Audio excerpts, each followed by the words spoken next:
Salut à tous, très heureux de vous retrouver pour cette avant-dernière partie de cet épisode 219 du podcast Dunk Hebdo consacré à la preview de ce premier tour des playoffs. Comme d'habitude, je suis entouré cette fois-ci de deux hommes. Ils ont déjà fait avec moi le Boston Philadelphie. Ils reviennent pour le Miami Indiana, une autre confrontation de l'Est. Il y a tout d'abord Pierre. Ça va Pierre ? Salut tout le monde, salut Ben, ça va très bien. Et Ilias, toujours là après avoir massacré Tobias Harris en finissant. Toujours là, toujours présent Ben. Alors tous les trois, comme je l'ai dit, on va parler de cette confrontation 4-5 à l'Est entre Indiana et Miami. Avant ça, comme d'habitude, alors là vous devez en avoir marre, moi aussi j'en ai marre de le répéter, mais apparemment faut le faire. Si j'en crois les articles sur internet, n'hésitez pas à nous suivre sur les réseaux sociaux, principalement Twitter, sur nos Twitter perso, etc. Et aussi sur les plateformes de streaming où vous écoutez le podcast, que ça soit Apple Podcast, Spotify ou Podcast Addict. On a beaucoup d'auditeurs Podcast Addict d'après les stats que je regarde actuellement. Nous, on se retrouve dans quelques secondes pour discuter de cet affrontement qui sent bon le début des années 2010 dans la conférence Est entre Indiana et les Pacers de l'Indiana, tête de série numéro 4, affrontent le Heat de Miami, tête de série numéro 5. Les Pacers ont remporté 45 matchs cette année, ils en ont perdu 28. Le Heat en a remporté 44, on a perdu 29. Les Pacers cette année, c'est la 19e attaque NBA, mais la 6e défense. Profil inverse du côté du Heat. 7e attaque, 12e défense.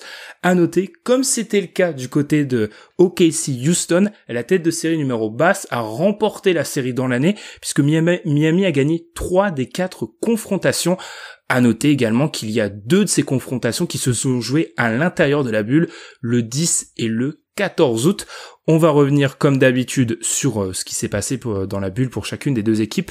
Je vais commencer avec toi, Ilias, sur Indiana. Comment ne pas parler de TJ Warren? Parce que là, il y a une faille spatio-temporelle. TJ Warren est devenu Carmelo Anthony du milieu des années 2000. Incroyable, il est rentré dans la salle du temps, il était TJ Warren, il en est ressorti comme j'avais dit la semaine dernière, c'était TJ Harden. Incroyable, une sorte de mutation, le mec était en feu et totalement inarrêtable. Mais après, ce qu'il y a d'intéressant Ben, c'est que lors du dernier match de cette bulle, face à Miami justement, on l'a un petit peu moins vu. Et donc forcément, ça nous permet de nous projeter facilement sur la série. Je pense que contrairement à des joueurs comme Devin Booker, Damian Lillard et d'autres joueurs comme ça qui ont un peu flambé pendant cette période de bubble, je pense quand même que pour TJ Warren, ça restera quelque chose de passager et une sorte un peu de feu de Bengale. Après, j'aimerais pour lui et pour les fans des Pacers que ça puisse durer, mais j'ai du mal à croire que ça puisse être son niveau permanent, quoi. Enfin, il était totalement indécent pendant cette période et j'imagine peu que ça puisse durer encore. Pierre, TJ Warren, feu de paille. À noter, en plus de parler de TJ Warren, bien sûr, que côté Pacers, je compare un peu, moi, les Pacers et le Thunder dans ça, que c'était deux équipes, deux gros collectifs, et moi, personnellement, j'étais très inquiet de les voir reprendre là, parce que j'avais peur que on soit face à... Ça clique pas, ouais. Ouais, des équipes qui prennent du temps à revenir, et à l'image du Thunder, ça a cliqué, ça a direct repris. Non, ils sont restés sur ce qu'ils font depuis le début de la saison. Indiana, c'est toujours une équipe qui joue bien, comme tu l'as dit, collectivement, qui est chiante à battre, qui est chiante à prendre, notamment en play-off. Même s'ils ont pas l'effectif le plus complet, même si Sabonis est absent, ça reste assez chiant à jouer, en fait. Et c'est pour ça que cette série risque d'être serrée, on va en parler.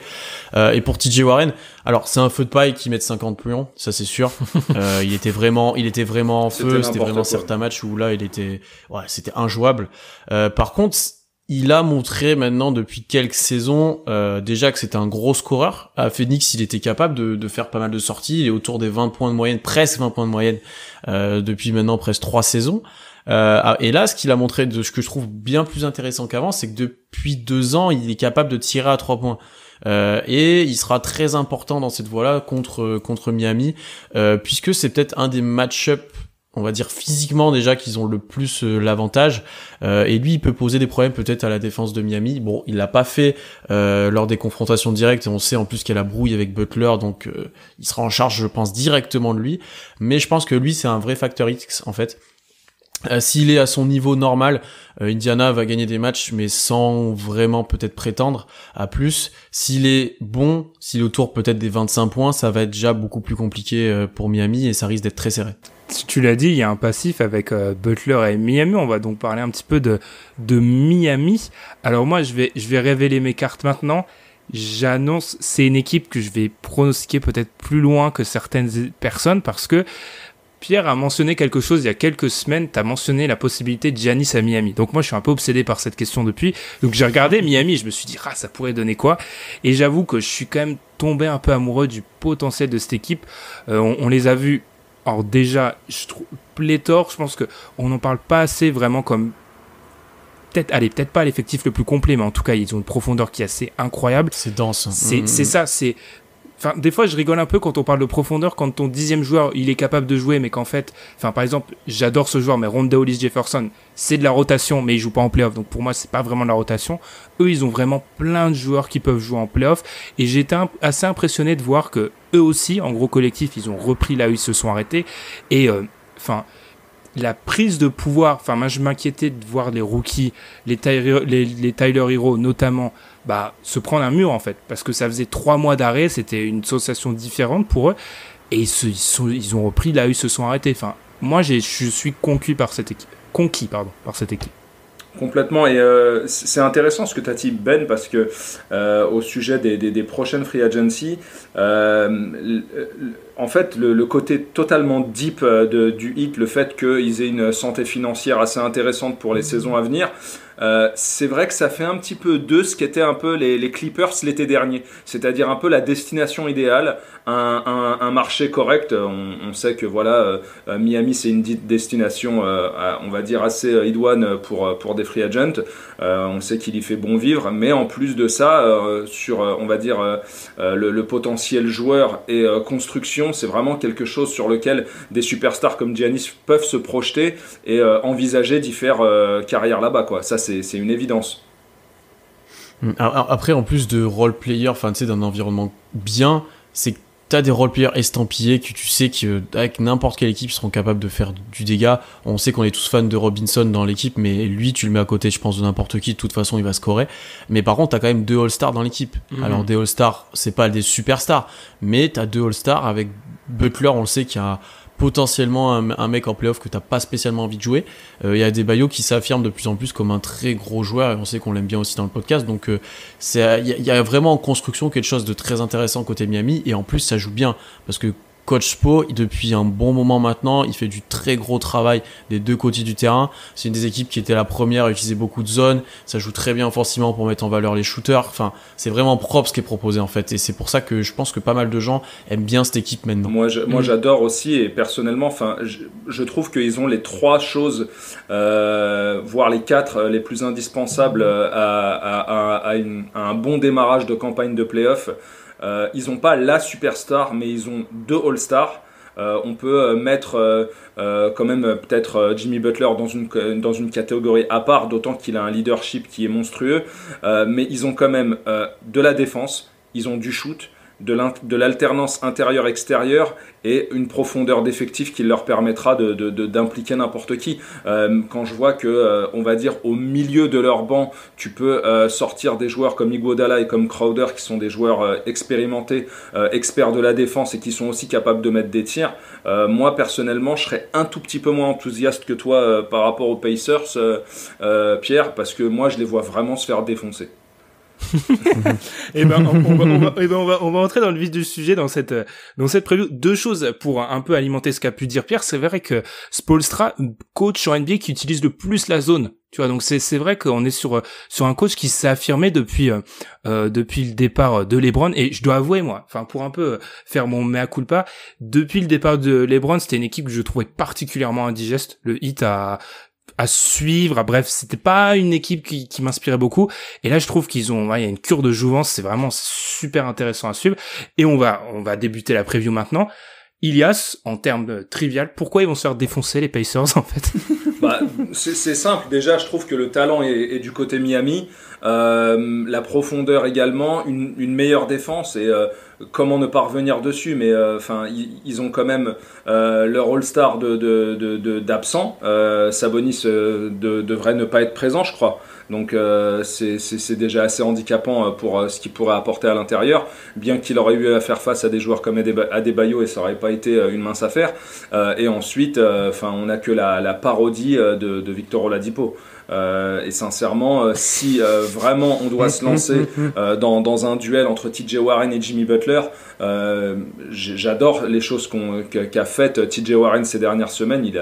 Il a fait des choses sensationnelles, mais sincèrement, je préfère miser sur un joueur comme Butler dans un contexte playoff parce que voilà, moi j'ai toujours considéré que la saison régulière c'était un peu la cour de récré et que les playoffs c'était plus la cour des grands et vraiment le passage, on va dire, dans l'amphithéâtre.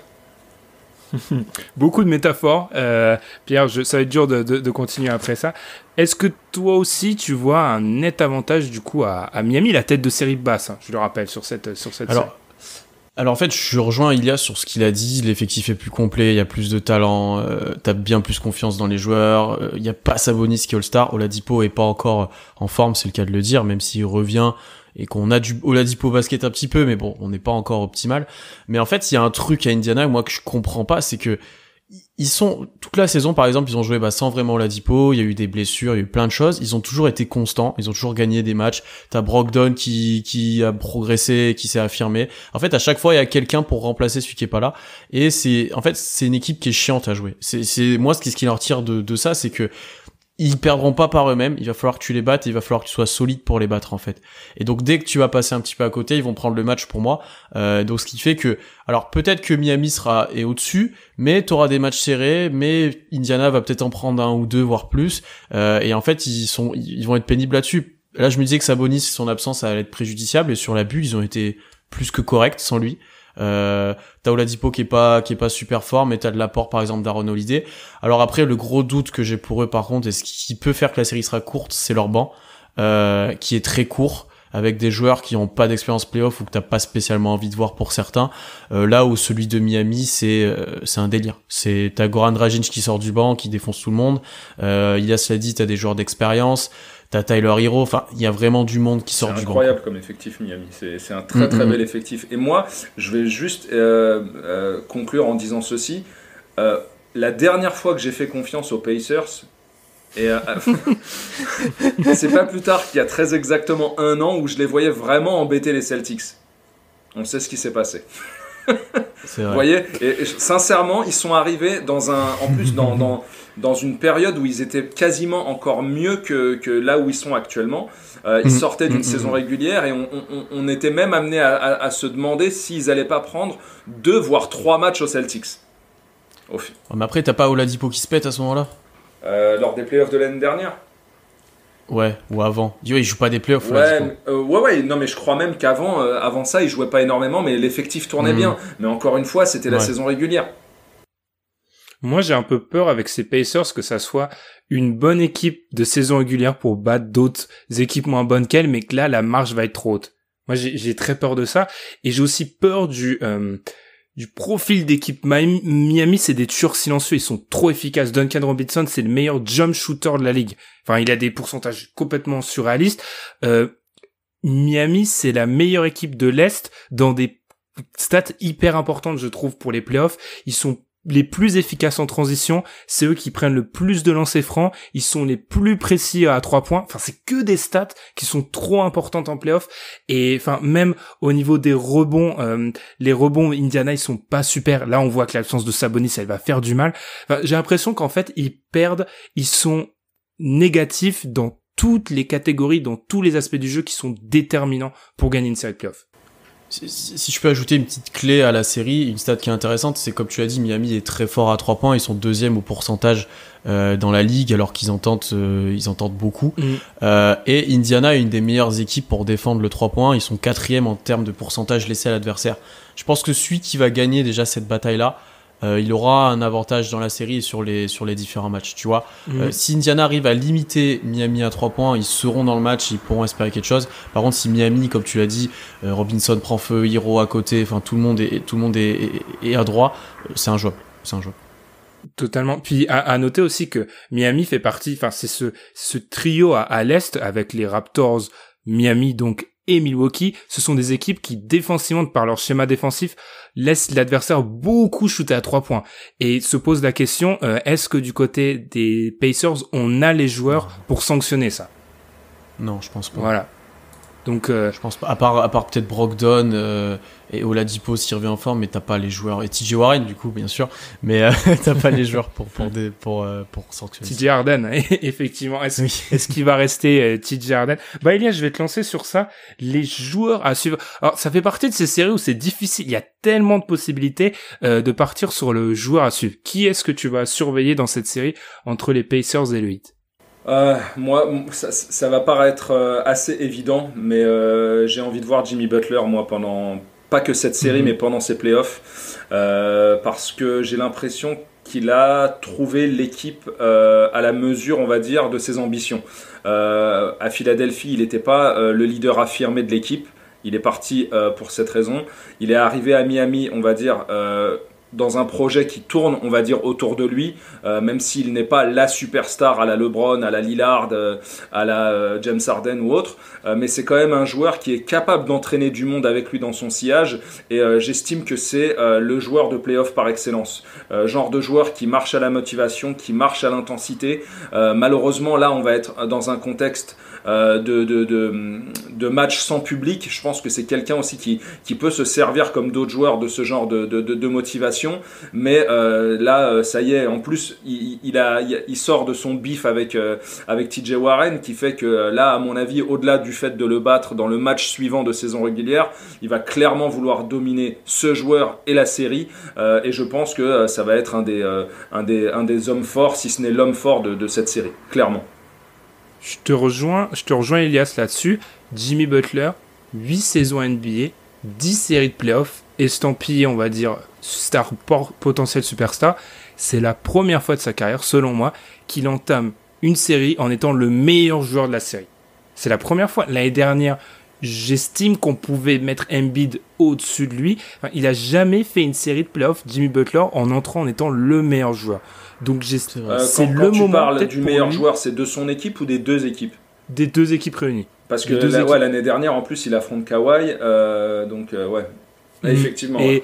Non, c'est vrai, ouais. donc c'est peut-être le moment pour lui, et tu l'as dit, il y a ce mec qui joue à la motivation, enfin c'est quand même un mec, il y a des gens qui se sont plaints dans l'hôtel parce qu'il faisait dribbler un ballon à 3h du mat. Enfin, non, c'est un timbré, ce type. Ouais, non. Il est complètement taré. Hein. donc c'est plus de la motivation, c'est qu'il est complètement taré. Ouais, oui, à ce niveau-là, ouais. Il y a quelque chose de Ron Artest en lui, mais en plus talentueux, quoi. Et je pense en moins instable. Enfin, espérons. Et je trouve que c'est à lui, c'est son moment. Alors, c'est peut-être pas son moment pour aller en finale de conf ou peut-être plus loin, mais c'est son moment pour avoir une série dominante. Vraiment une série où on dit, ok, Jimmy Butler, là maintenant, à Miami, etc., c'est une équipe sérieuse sur laquelle il faudra compter. Et il va défendre sur TJ Warren, c'est évident. Il va s'en faire une affaire personnelle. Il va être relou, je le sens. Pierre, tu vas suivre qui du coup dans cette série entre le Heat et les Pacers? Moi, je vais partir sur un duo et plutôt un match-up. Je vais regarder le match-up Adebayo-Miles Turner. Parce que c'est censé être deux jeunes pivots avec pas mal d'espoir à l'Est. Parce qu'en fait, les deux ont presque le même âge. On se rend pas compte parce que Miles Turner a plus de saisons, mais ils ont presque le même âge. Et ce sera peut-être un duel aussi déterminant parce que si Adebayo lave complètement Turner, ce qui risque d'arriver, Miami aura encore un atout supplémentaire. Par contre, si Turner, ça clique enfin, et on sait qu'on l'avait mis un petit peu en joueur à suivre dans la bulle pour Indiana, il faut qu'il se montre en fait en leader au bout d'un moment. Il faut que ce joueur-là passe un cap dans l'intensité, passe un cap dans ses responsabilités, et qu'il montre le talent qu'on lui avait vu dès sa deuxième saison en fait à 20 ans, et qui avait permis pas mal d'espoir en fait. Et donc c'est ce duel-là que je vais regarder en fait, qui va prendre l'avantage entre les deux pour vis-à-vis de ces jeunes pivots de l'Est en fait. Est-ce que t'as pas peur, Pierre, parce qu'on a un peu parlé de Turner dans les previews il y a quelques semaines, est-ce que t'as un peu pas peur qu'il se fasse, parce que Adebayo est très fort en ce moment, t'as pas peur qu'il se fasse un peu dominer, voire écraser? Oui, c'est ce que j'ai dit. En fait, j'ai envie de voir Turner sur une série comme ça. Si il veut prouver de quoi il est capable, il doit au moins rivaliser avec Adebayo. Il doit pas se faire laver. Et alors pour moi, il va se faire laver. Vraiment. Ouais, mais Adebayo a trop d'intensité. Ouais, c'est ça. Mais tu dois répondre. Il est plus petit, il est plus petit que Miles Turner, mais il est plus mobile, il est plus rapide dans les déplacements latéraux. On dirait limite un défenseur au poste 2. Ça va être un calvaire. Il est bien plus dense. Ouais, voilà, ça va être un calvaire. Moi, je pense d'ailleurs qu'on va être face à un Turner qui va s'écarter et shooter de loin, non pas parce que c'est moderne et parce que pour stretcher, mais uniquement parce qu'il va flipper d'Adebayo, quoi. Après, s'il est à droite, ça peut être une des solutions pour Indiana, hein, parce que ça ouvrirait les accès au cercle, ça ouvrirait pas mal de choses pour eux. Mais il peut pas se contenter de ça, et il doit montrer défensivement qu'il est capable de tenir ce genre de joueur. Sinon, pour moi, les espoirs vont vraiment encore diminuer. Moi, la question que j'ai à vous poser cette fois-ci à tous les deux, je prends un peu la place de Ben. Est-ce que c'est pas aussi, comme pour d'autres joueurs dans d'autres équipes, un peu la dernière chance à Indiana de Miles Turner ? Je pense. Je pense qu'il y a toute une génération de jeunes joueurs à qui on prêtait du talent, ou qui en ont, hein, les Aaron Gordon, les Miles Turner, qui sont sur leur dernier run avec leur équipe actuelle. Ça va bouger. Ouais, je suis d'accord. Disons que s'il y a un joueur dans l'effectif d'Indiana sur lequel tu mises pour un potentiel trade dans les semaines à venir, c'est ce joueur, quoi, c'est Miles Turner. Totalement. Ouais. Et je vous rejoins parfaitement sur ce que vous avez dit sur déjà Turner, je le vois bouger. Enfin, il y a quand même eu il y a pas de fumée sans feu. Oui, c'est dans cet ordre-là. Il y a pas de fumée sans feu. Et enfin, faut savoir qu'avec Sabonis, etc., il y a des questions qui se sont posées sur la possibilité que les deux cohabitent, etc. Je pense que oui, si comme l'a pronostiqué Pierre, s'il se fait, je cite, laver, je pense que ça va bouger. Et c'est un peu, tu vois, tu parlais du duel Adebayo Turner, pour moi c'est un symbole aussi on n'en a pas parlé, mais il y a une espèce de différence d'impact physique entre les deux équipes qui est monumentale. C'est ça. C'est incroyable. Quand tu vois du côté des Miami, les Jay Crowder, les Adebayo, les Butler, les Derrick Jones, il s'est blessé, on ne sait pas s'il va être là. Enfin, il y a une espèce de... Physiquement, ils sont plus forts. Enfin, vraiment plus fort. Enfin, à tel point que ça en devient terrifiant. C'est non seulement terrifiant, et on en est même à se demander si Miami n'est pas, avec les Clippers, l'équipe la plus physique de la ligue. Je pense t'as les Sixers, hein. Ouais, les Sixers, ça ils sont peut être physiques. physique, hein. Les Sixers, on vient de les amputer quand même de Ben Simmons, mais c'est vrai que c'est un sacré client. Ça reste du... Bien sûr, non, ils sont, d'autant que tu peux lancer du table et tout dans l'arène, mais vraiment, enfin moi, je suis impressionné par la densité physique de Miami, quoi, et je pense que c'est quelque chose qui va être capital dans leur campagne de playoff, et j'ai quand même l'impression... La densité qu'ils arrivent à mettre, c'est assez incroyable, parce qu'Adebayo est pas si grand que ça. Leur backup pivot, c'est Olynyk, c'est pas le plus physique. Tu joues plutôt petit avec les joueurs à côté. T'as des joueurs comme Dragic, Robinson et Hero, c'est pas les plus physiques non plus, mais ils arrivent à densifier ça, en fait, de par leur collectif aussi. Ouais, parce qu'on leur a annoncé l'enfer à des mecs comme Robinson et Hero une fois qu'ils défendaient en NBA, et ils s'en sortent, quoi. Ils sont pas négatifs. Non seulement ils s'en sortent, ils trichent pas, et en plus c'est eux maintenant qui sont devenus le calvaire des autres défenses, quoi. Mais enfin maintenant aujourd'hui, moi je sais pas, quand nous Détroit on les jouait, ou quand n'importe lequel de vos équipes joue Miami, quand on voit Duncan Robinson, on commence un peu à flipper, quoi. Il y a de quoi. Et justement, ensuite on va parler du coup pronostic, on revient un peu sur la preview, mais pour moi je me suis fait cette réflexion quand je lisais une preview d'un site d'Indiana, je crois que c'était le IndyStar ou je sais plus quoi, où il demandait, pour en gros une des clés tactiques de l'affrontement, c'était que les Pacers attaquent sans faire d'écran. Parce qu'en fait, pour eux, déjà Miami, c'est une équipe qui switch extrêmement bien, et en plus, au niveau de l'impact physique, ça poserait problème. Et là, je me dis, quand tu t'éloignes d'un système aussi basique, d'une action aussi basique que l'écran, ça prouve bien que tu veux pas affronter physiquement les mecs d'en face. Et ça pose question sur la série, plus globalement. Ouais. Là-dessus, on va conclure et on va du coup s'acheminer vers le pronostic. Je vais commencer par Pierre cette fois-ci. Alors, je dois être honnête, je m'attendais à ce qu'on pronostique cette série, qu'on preview une série un peu plus serrée, mais là, de ce que j'ai pu entendre, on va donner quoi, 1-2 matchs aux Pacers ? Moi, je leur en donne 2, moi, parce que il y a des arguments dans cette équipe, il y a le collectif, Miami peut passer à côté en termes d'adresse sur certains matchs, et les Pacers ne laisseront pas passer ça, et je pense qu'ils seront dans les matchs la plupart du temps, en fait. Bien que Miami soit devant, je pense que il n'y aura pas de blowout, en fait, pour moi, ou pas beaucoup. Donc je pense qu'ils vont quand même en prendre 2. Ok. Et de ton côté, Ilias ? 4-1. La même. 4-1 aussi. 4-1 aussi. Comme ne dirait pas Montaigne, statement. Clairement. Je pense que statement sur le premier tour est vrai. Je l'ai dit, mais j'ai conclu par ça, domination athlétique. Ils leur font trop de mal. Parce que, sans être méchant, le fait que t'aies eu besoin aussi que TJ Warren pète des crises de fou pour gagner des matchs aussi, c'est pas super rassurant aussi. Enfin, il y a cet aspect-là aussi qu'il faut toujours voir quand un joueur pète des câbles. Il y a aussi l'idée selon laquelle, coucou les Blazers, t'as eu besoin que le mec marque 130 points pour gagner. Enfin, il y a ça, et ça donne une énorme indication à Miami sur sa manière d'aborder le match défensivement. Totalement. Sachant que ta menace, elle est restreinte. Des joueurs comme Sabonis sont absents, Oladipo sont hors de forme, il suffit de t'attarder plus ou moins sur Brogdon et Warren, chose qu'ils ont en magasin Miami, parce que comme vous le disiez tout à l'heure, ils peuvent switcher sur n'importe qui, quand bien même tu serais sur des mismatchs entre guillemets, hein, je mets des très gros guillemets, un mismatch Brogdon-Adebayo. Franchement, il y a mieux. Hein. Il y a pire. Je préfère attaquer un McGee ou un Gobert quand je suis un meneur plutôt qu'un Adebayo. Ah mais totalement.